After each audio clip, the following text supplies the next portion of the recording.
പത്തരമാറ്റിൻ്റെ വരാനിരിക്കുന്ന ഒരു അടിപൊളി എപ്പിസോഡിലേക്ക് എല്ലാവർക്കും സ്വാഗതം. അങ്ങനെ ആദർശ് അമ്പലത്തിലോട്ട് പോകാൻ വേണ്ടിയിട്ട് റെഡി ആയിക്കൊണ്ടിരിക്കുകയാണ്. ആ സമയത്ത് നയനയും കുളിച്ചൊരുങ്ങിയിട്ട് വരുന്നുണ്ട്. എന്നിട്ട് ആദർശിനോട് ഓരോന്ന് ചോദിക്കുന്നുണ്ടെങ്കിലും ആദർശ് നയനയെ മൈൻഡ് പോലും ചെയ്യുന്നില്ല. പക്ഷെ ആദർശ് കുളിച്ചൊരുങ്ങി പോകുന്നത് കണ്ടിട്ട് അമ്പലത്തിലോട്ടാണ് എന്നുള്ളത് നയനയ്ക്ക് മനസ്സിലായിരുന്നു. അങ്ങനെ നയന ചോദിക്കുന്നുണ്ട്, ആദർശേട്ടൻ അമ്പലത്തിലോട്ടാണോ പോകുന്നത്? ഞാനും കൂടെ വരുന്നുണ്ട്, ആദർശേട്ടൻ ഒന്ന് വെയിറ്റ് ചെയ്യണേ എന്നൊക്കെ പറയുകയാണ്. ആ സമയത്ത് ആദർശ് പറയുന്നുണ്ട്, നിനക്ക് അമ്പലത്തിൽ പോകണം എന്നുണ്ടെങ്കിൽ എൻ്റെ ആവശ്യമില്ലല്ലോ, നിനക്ക് തനിയെ പോയാൽ പോരെ. അതും അല്ലെങ്കിൽ നിനക്കിപ്പോൾ കൂട്ടിന് വേറെ ആരൊക്കെയോ ഉണ്ടല്ലോ, അവരെയും കൂട്ടി അങ്ങ് പോയാൽ മതി. അതുകൊണ്ടാണല്ലോ നീ പലതും എന്നെ മറച്ചു പിടിക്കുന്നത് എന്നുള്ള രീതിയിലൊക്കെ ആദർശ് പറയുന്നുണ്ട്. ആ സമയത്ത് നയന ചിന്തിക്കുന്നുണ്ട്, ആദർശേട്ടൻ എന്തൊക്കെയായി പറയുന്നത്? മുമ്പൊന്നും എന്നെ ഇങ്ങനെ സംശയമില്ലായിരുന്നല്ലോ. ആരൊക്കെയോ എൻ്റെ കൂടെ വരാനുണ്ട് എന്ന് പറഞ്ഞാൽ എനിക്ക് മറ്റുള്ളവരുമായി ബന്ധമുണ്ട് എന്നുള്ള ആദർശേട്ടൻ മനസ്സിലാക്കിയിരിക്കുന്നത് എന്നുള്ള രീതിയിലൊക്കെയാണ് നയന ചിന്തിക്കുന്നത്. അങ്ങനെ ആദർശിൻ്റെ ആ ഒരു സംസാരത്തിൽ ആകെ സങ്കടപ്പെട്ട് നിൽക്കുകയാണ്. എന്നിട്ട് നയന ചോദിക്കുന്നുണ്ട്, എന്തൊക്കെയാണ് ആദർശേട്ടായി പറയുന്നത്? എൻ്റെ കൂടെ മറ്റാര് വരാനാ? ആദർശേട്ടൻ്റെ കൂടെയല്ലേ ഞാൻ അമ്പലത്തിലേക്കും മറ്റും പോവാറുള്ളത്. അപ്പോൾ ആ ഒരു രീതിയിൽ നിൽക്കുന്ന എന്നോട് ആദർശേട്ടൻ എന്തൊക്കെയായി പറയുന്നത് എന്നൊക്കെ പറയുന്ന സമയത്ത്, നയനെ നീ എന്നോട് ഒരുപാട് അങ്ങ് അഭിനയിച്ച് പിടിച്ചു നിൽക്കാൻ ശ്രമിക്കണ്ട. നീ ഒരുപാട് മാറിയിട്ടുണ്ട്. പണ്ടൊന്നും നീ ഇങ്ങനെയല്ലായിരുന്നു.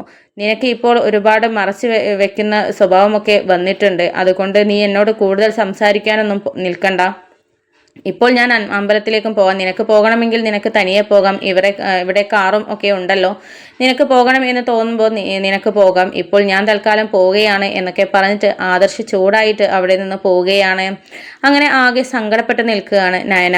ആ സമയത്താണ് ദേവയാനി നയനയുടെ അടുത്തോട്ട് വരുന്നത്. എന്നിട്ട് ദേവയാനി ചോദിക്കുന്നുണ്ട്, എന്താ മോളെ, എന്ത് പറ്റി? ആകെ സങ്കടപ്പെട്ട് നിൽക്കുകയാണല്ലോ, എന്താ പ്രശ്നം എന്നൊക്കെ ചോദിക്കുന്ന സമയത്ത്, എന്താണെന്നറിയില്ല അമ്മേ, ആദർശേട്ടന് ഇപ്പോൾ വല്ലാത്ത അകൽച്ച വന്നിട്ടുണ്ട്. ഇനി നമ്മൾ തമ്മിൽ സ്നേഹിച്ചു തുടങ്ങിയത്, അമ്മ എന്നെ അംഗീകരിച്ചത് ആദർശേട്ടൻ അറിഞ്ഞിട്ടുണ്ടാകുമോ എന്നുള്ള ഭയം എനിക്കുണ്ട്. അങ്ങനെ ആദർശേട്ടൻ അറിഞ്ഞിട്ടുണ്ടെങ്കിൽ ഞാൻ മറച്ചു പിടിച്ചതിൽ എന്നോട് ഒരുപാട് ദേഷ്യവും എന്നെ അവഗണിക്കുകയും ചെയ്യും എന്നുള്ളത് എനിക്ക് ഉറപ്പാണ് അമ്മേ. നമുക്ക് ആദ്യമേ പറയാമായിരുന്നു എന്നൊക്കെ പറയുകയാണ്. അപ്പോൾ ആ സമയത്ത് ദേവയാനി പറയുന്നുണ്ട്, അതിന് അവന് സംശയം ഉണ്ടാകുന്ന രീതിയിലൊന്നും അവൻ്റെ മുന്നിൽ നിന്ന് നമ്മൾ ഒന്നും സംസാരിക്കുകയോ ഒന്നും ചെയ്തിട്ടില്ലല്ലോ. പിന്നെന്താ മോൾക്ക് അങ്ങനെ ഒരു സംശയം തോന്നാൻ?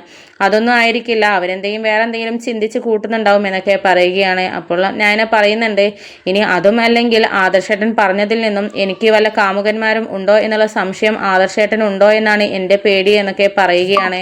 അപ്പോൾ ആ സമയത്ത് ദേവയാനി പറയുന്നുണ്ട്, അങ്ങനെയുള്ള സംശയങ്ങളൊന്നും ആദർശന് ഒരിക്കലും തോന്നില്ല. കാരണം ആദർശനോട് മോള് നല്ല രീതിയിൽ നിൽക്കുന്ന നല്ല രീതിയിലല്ലാതെ ആദർശേട്ടനോട് തെറ്റി നിൽക്കുന്ന സമയത്ത് പോലും മോള് അത്തരത്തിലൊന്നും നടക്കുകയോ ചിന്തിക്കുകയോ ഒന്നും ചെയ്തിട്ടില്ലല്ലോ. പിന്നെ ആദർശ് സ്നേഹിച്ചു തുടങ്ങിയ സമയത്ത് മോൾ അങ്ങനെ ചെയ്യില്ല എന്നുള്ളതൊക്കെ 100% ആദർശന് ഉറപ്പുണ്ട്. അതൊന്നും ആയിരിക്കില്ല എന്നൊക്കെ പറയുന്നുണ്ട്. അപ്പം ആ സമയത്ത് ഞാൻ പറയുന്നുണ്ട്, എന്നാൽ പിന്നെ അമ്മ എന്നെ സ്നേഹിച്ചു തുടങ്ങിയതിൽ എന്തൊക്കെയോ സംശയങ്ങൾ ആദർശേട്ടന് വന്നിട്ടുണ്ടാകും, അതുകൊണ്ടായിരിക്കും ഇങ്ങനെയൊക്കെ പറഞ്ഞത് എന്നൊക്കെ പറയുകയാണ്. അപ്പോൾ ആ സമയത്ത് ദേവയാനി പറയുന്നുണ്ട്, ഏതായാലും മോള് ഒന്നുകൊണ്ടും വിഷമിക്കേണ്ട, ഞാൻ അവനെ കണ്ടിട്ട് അവനോടൊന്ന് സംസാരിക്കട്ടെ എന്നൊക്കെ പറയുകയാണ്. അങ്ങനെ പിന്നെ ആദർശ് അമ്പലത്തിലൊക്കെ പോയിട്ട് തിരികെ വരികയാണ്. ആ സമയത്ത് ദേവയാനി ആദർശിനോട് ചോദിക്കുന്നുണ്ട്, അല്ല ആദർശേ, നീ അമ്പലത്തിൽ പോകുന്ന സമയത്ത് നീ എന്താ നയനയും കൊണ്ട് പോവാതിരുന്നത്? മോളെയും കൂട്ടി പോവായിരുന്നല്ലോ, നീ എന്തേ അങ്ങനെ പോവാതിരുന്നത്? പതിവായിട്ട് നിങ്ങൾ അങ്ങനെയാണല്ലോ പോവാറുള്ളത്. അല്ലെങ്കിൽ അവളെയും കൊണ്ട് ഞാൻ പോവാതിരുന്നാൽ എന്നോട് ചൂടാകുന്നതാണല്ലോ. പിന്നെ ഇപ്പോൾ നിനക്കെന്താ ഒരു മാറ്റം? മുത്തശ്ശനും നീ ഒറ്റയ്ക്ക് പോയത് അത്രയ്ക്ക് ഇഷ്ടപ്പെട്ടിട്ടില്ല കേട്ടോ. അവരെന്നെയാണ് ചോദ്യം ചെയ്യുന്നത്. ഞാൻ നയനമോളോട് പോകണ്ടെന്ന് പറഞ്ഞിട്ടും അവളോട് ദേഷ്യപ്പെട്ടിട്ട് ഇവിടെ നിൽക്കാൻ പറഞ്ഞിട്ടുമാണോ എന്നൊക്കെയാണ് അവരെന്നോട് ചോദ്യം ചെയ്യുന്നത്. നീ എന്താ ഇങ്ങനെയൊക്കെ ചെയ്യുന്നത്? നീ ചെയ്യുന്നത് കൊണ്ട് ഞാനാണല്ലോ പഴി കേൾക്കുന്നത് എന്നൊക്കെ പറയുന്നുണ്ട്. അപ്പോൾ ആ ഒരു സമയത്ത് ആദർശ് ചോദിക്കുന്നുണ്ട്, ഞാൻ കൊണ്ടുപോവാതിരുന്നപ്പോൾ അമ്മയ്ക്ക് വല്ലാതെ വിഷമമായി തോന്നുന്നു. അമ്മയ്ക്ക് എന്താ, എന്നാൽ പിന്നെ അമ്മയ്ക്ക് മരുമകളെയും കൊണ്ട് അങ്ങ് പോയാൽ പോരെ എന്നൊക്കെ ചോദിക്കുകയാണ്. അപ്പോൾ ദേവയാനി പറയുന്നുണ്ട്, ഞാൻ എന്തിനാ നിന്റെ ഭാര്യയും കൂട്ടി പോകുന്നത്? അത് കൊണ്ടുപോകേണ്ടത് നീയല്ലേ എന്നൊക്കെ പറയുകയാണ്. അപ്പോൾ ആ സമയത്ത് ആദർശ് ചോദിക്കുന്നുണ്ട്, അമ്മ പറയുന്നത് കേട്ടാ തോന്നും അമ്മ ഇതുവരെ നയനയും കൂട്ടി അമ്പലത്തിൽ പോയിട്ടില്ല എന്നുള്ളത്. ഇനി എന്നിൽ നിന്നും ഒന്നും മറച്ചു വെക്കേണ്ട, ഞാൻ എല്ലാം കണ്ടു കഴിഞ്ഞതാണ്. നിങ്ങളൊക്കെയാണ് എന്നിൽ നിന്നും എല്ലാം മറച്ചു പിടിച്ച് നടന്നത്. എന്നോടൊരു കാര്യവും നിങ്ങൾ തുറന്നു പറഞ്ഞില്ല. അമ്മയും മരുമകളും ഒന്നാവുന്നത് ഞാൻ കൂടുതൽ ആഗ്രഹിച്ചൊരു കാര്യമാണ്. പക്ഷെ നിങ്ങളൊക്കെ എന്നെ ചതിക്കുകയായിരുന്നു, എന്നെ കബളിപ്പിക്കുകയായിരുന്നു, എൻ്റെ മുന്നിൽ നിന്ന് അഭിനയിക്കുകയായിരുന്നു. അതൊക്കെ ഞാൻ മനസ്സിലാക്കി കഴിഞ്ഞു. ഇനി കൂടുതലൊന്നും എന്നോട് സംസാരിക്കേണ്ട എന്നൊക്കെ പറയുകയാണ് ആദർശ്. അങ്ങനെ ആദർശിൻ്റെ ആ ഒരു സംസാരം കേട്ടിട്ട് ആകെ ഞെട്ടിത്തരിച്ച് നിൽക്കുകയാണ് ദേവയാനി. എന്നിട്ട് എല്ലാ സത്യങ്ങളും ഇവൻ അറിഞ്ഞു കഴിഞ്ഞിട്ടുണ്ട്. ആ ഒരു അകൽച്ചയാണ് നയനിൽ നിന്നും കാണിക്കുന്നത്. ഇനി എന്താവും ഈശ്വര എന്നൊക്കെ പറയുകയാണ്. അങ്ങനെ ആ സമയത്ത് ആദർശ് വീണ്ടും ചോദിക്കുന്നുണ്ട്, നിങ്ങൾ എന്തിനാണ് എന്നോട് ഈ ചതി ചെയ്തത്? ഞാനും അച്ഛനും ഒരുപാട് ആഗ്രഹിച്ച ഒരു കാര്യമല്ലേ, പിന്നെ എന്തിന് നിങ്ങൾ എന്നിൽ നിന്നും മറച്ചു വെച്ചു? നയനയും അതിന് കൂട്ടു നിൽക്കുകയായിരുന്നല്ലോ.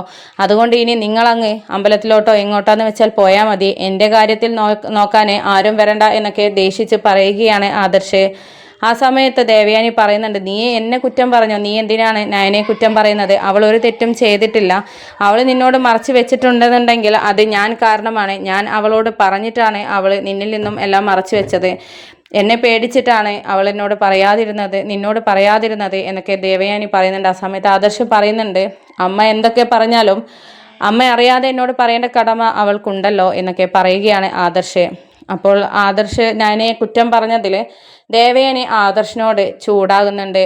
അപ്പോൾ ആ സമയത്ത് ആദർശ് പറയുകയാണ്, ഇനി അമ്മ കൂടുതലൊന്നും പറയണ്ട. അമ്മ എന്തായാലും എന്നെ ചതിക്കുകയായിരുന്നു, കബളിപ്പിക്കുകയായിരുന്നു. ഇനി എൻ്റെ മുന്നിൽ ആരും വരണ്ട. തൽക്കാലം എനിക്ക് ആകെ ടെൻഷൻ അടിച്ച് തലവേദന എടുത്ത് നിൽക്കുകയാണ്. അമ്മ എൻ്റെ അടുത്ത് നിന്ന് പോകുന്നുണ്ടോ? ഒന്ന് ഇറങ്ങി പോയി തരുമോ എന്നുള്ള രീതിയിലൊക്കെ സംസാരിക്കുകയാണ്. ആദർശിൻ്റെ ആ ഒരു മാറ്റവും കഠിനമായിട്ടുള്ള ആ ഒരു സംസാരവും കേട്ടിട്ട് ദേവയാനിക്ക് വളരെയധികം സങ്കടം തോന്നുകയാണ്. എന്നിട്ട് സങ്കടത്തോടു കൂടി ആദർശിനോട് ചോദിക്കുന്നുണ്ട്, എന്താ മോനെ നീ പറഞ്ഞത്?